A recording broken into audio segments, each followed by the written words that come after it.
ടെലിഗ്രാമിന് ചില താൽക്കാലിക നിയന്ത്രണങ്ങളാണ് ഈ ഘട്ടത്തിൽ ഏർപ്പെടുത്തിയിരിക്കുന്നത്. അത് ചില ഈ ആക്സസുകളിലേക്ക് കടക്കാൻ കഴിയാത്ത തരത്തിലുള്ള, ഈ ആക്സസുകളിലേക്ക് ബന്ധപ്പെടാൻ കഴിയാത്ത തരത്തിലുള്ള ചില നിയന്ത്രണങ്ങളാണ് ഈ ഘട്ടത്തിൽ ഏർപ്പെടുത്തിയിരിക്കുന്നതെന്നാണ് നമുക്ക് അറിയാൻ കഴിയുന്നത്.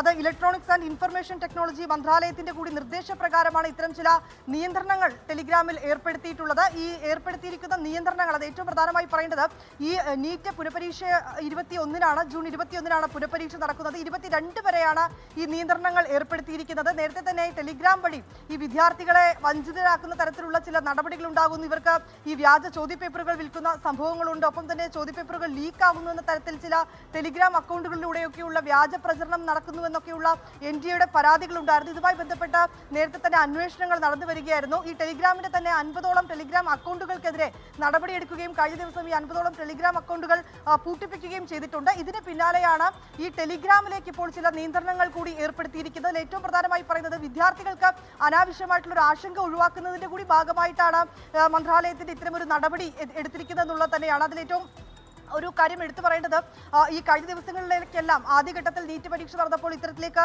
ചില ആരോപണങ്ങൾ ഈ ടെലിഗ്രാമിലൂടെ വന്നിട്ടുണ്ടായിരുന്നു. പിന്നീട് ഈ പഴുതടച്ചുള്ള സുരക്ഷാ ക്രമീകരണങ്ങളോടുകൂടിയാണ് ഈ പുനഃപരീക്ഷയ്ക്ക് വേണ്ടിയിട്ട് തയ്യാറെടുപ്പുകൾ നടത്തിയിരിക്കുന്നത്. ആ ചോദ്യപേപ്പറുകൾ പോലും ചോർന്നതായിട്ടുള്ള ചില വ്യാജ സന്ദേശങ്ങൾ ടെലിഗ്രാമിലൂടെ പുറത്തുവരികയുണ്ടായി. പിന്നീട് NTA തന്നെ ഇത് അറിയിച്ചിട്ടുണ്ട്. ഇത്തരത്തിലേക്കുള്ള സന്ദേശങ്ങൾ അത് വ്യാജമാണെന്നും ഇതിൽ വിദ്യാർത്ഥികൾ വഞ്ചിതരാകരുതെന്നും ഇത്തരം സന്ദേശങ്ങൾ ലഭിക്കുകയാണ് എങ്കിൽ NTA ഈ വിവരം അറിയിക്കണമെന്നും ഒക്കെ അറിയിച്ചിട്ടുണ്ടായിരുന്നു. തുടർന്ന് വിവിധ സംസ്ഥാനങ്ങൾ കേന്ദ്രീകരിച്ചുകൊണ്ട് ഇതിനെതിരെ അന്വേഷണവും നടന്നു വരികയാണ്. ഈ ഘട്ടത്തിലാണ് ഇപ്പോൾ ഈ പുനഃപരീക്ഷയ്ക്ക് മുൻപായി ടെലിഗ്രാമിൽ ചില നിയന്ത്രണങ്ങൾ കൂടി ഏർപ്പെടുത്തിയിരിക്കുന്നത്. നമ്മൾ സൂചിപ്പിച്ചതുപോലെ തന്നെ ഇലക്ട്രോണിക്സ് ആൻഡ് ഇൻഫർമേഷൻ ടെക്നോളജി മന്ത്രാലയം നിർദ്ദേശിച്ച ഈ നടപടിയെ സ്വാഗതം ചെയ്തിരിക്കുന്നുവെന്നാണ് നാഷണൽ ടെസ്റ്റിംഗ് ഏജൻസി വ്യക്തമാക്കിയിരിക്കുന്നത്. പ്രസ്താവന ഇറക്കിയിട്ടുണ്ട്.